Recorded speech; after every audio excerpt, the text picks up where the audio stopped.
Well, hello, and thank you. Thank you for joining me.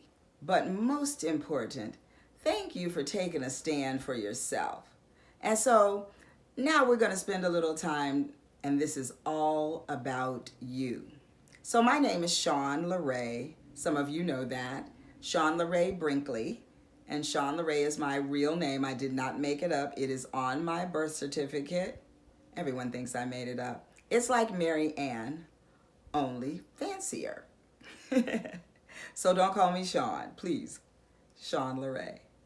So I want to talk to you about anxiety. As you well know that because you decided to do something about the anxiety that is interrupting and disrupting your flow.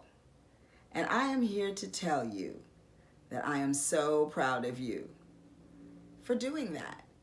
Sometimes it's even difficult to acknowledge that we have anxiety. And boy, I know it shows up in some of the most inopportune times. But don't feel alone. You are not by yourselves. Because see, the truth of the matter is that we all have some form of anxiety. It just shows up differently in each and every one of us. You see, anxiety comes from fear.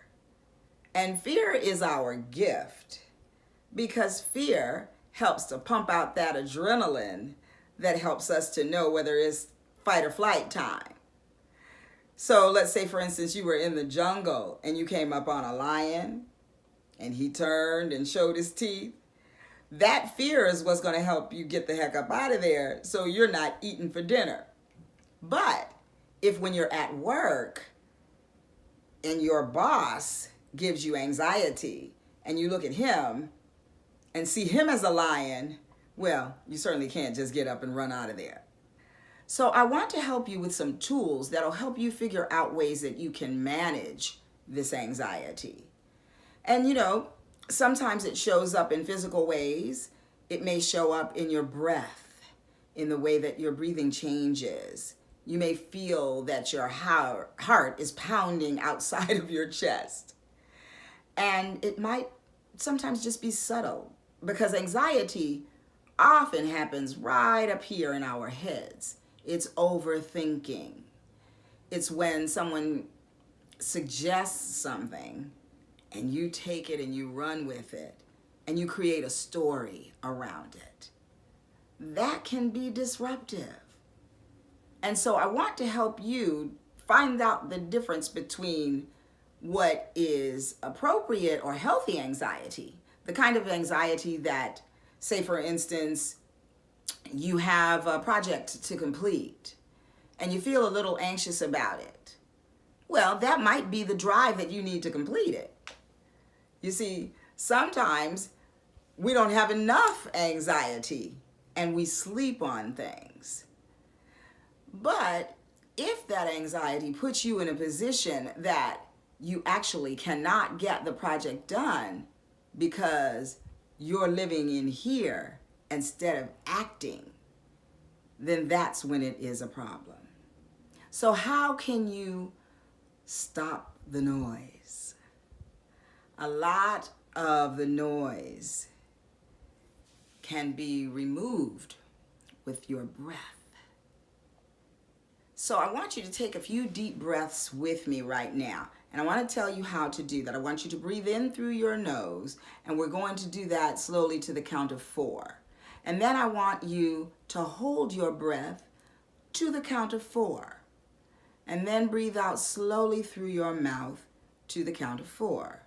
So let's do that now together. Are you ready? Breathe in. Hold it. And out. All right. I actually was holding my breath to the count of 8. Let's do it again.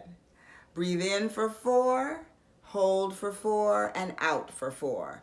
This time, I'll just snap. And breathe in.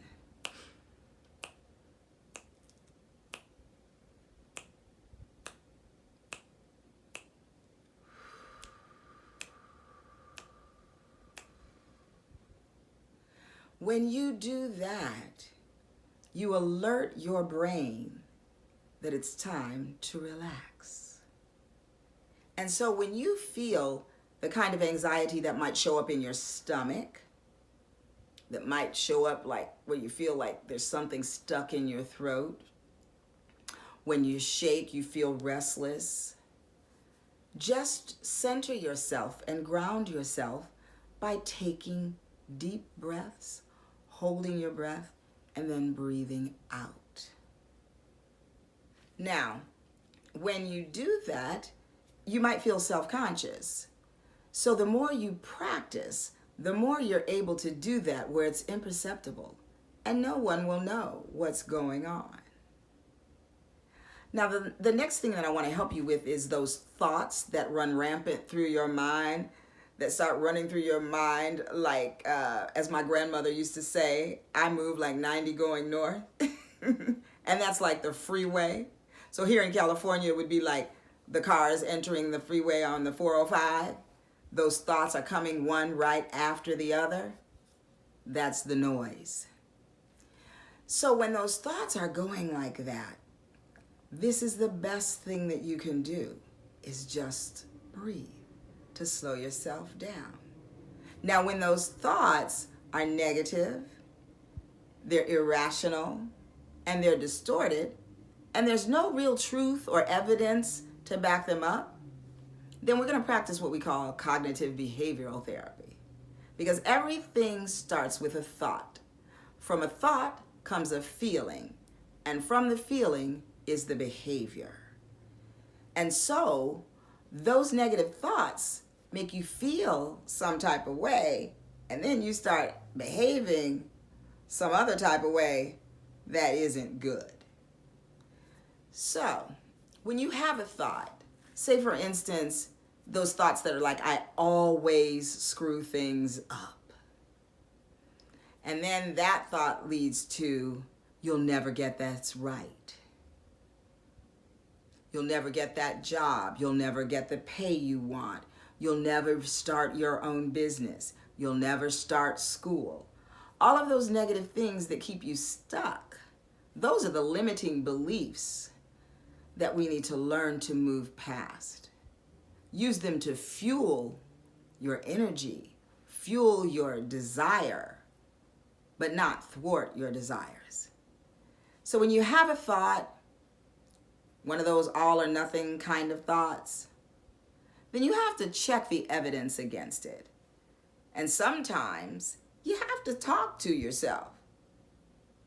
And you have to use positive self-talk to drown out those negative voices that we have in our heads. Sometimes we'll believe the thing that we were told when we were children. Those things that don't serve you, do not give them service. So let's go back and review. When you feel physical anxiety, when you hear the noise, take pause. Take deep breaths. 4 in slowly, hold for 4, breathe out slowly to the count of 4. And when those racing thoughts come one right after the other, and they're negative and distorted and irrational, look at the evidence. Think of a time when you were successful. Think of a time when you did get the project done on time. It doesn't even have to be a project. Think of something, anything. Search your mind and think of a time when you were the rock star that you truly are meant to be. So thank you for joining me for tip 1 of our Tip of the Week campaign to battle anxiety. I thank you for joining me, and I will see you next week. So practice those things. And in the meanwhile, live loved.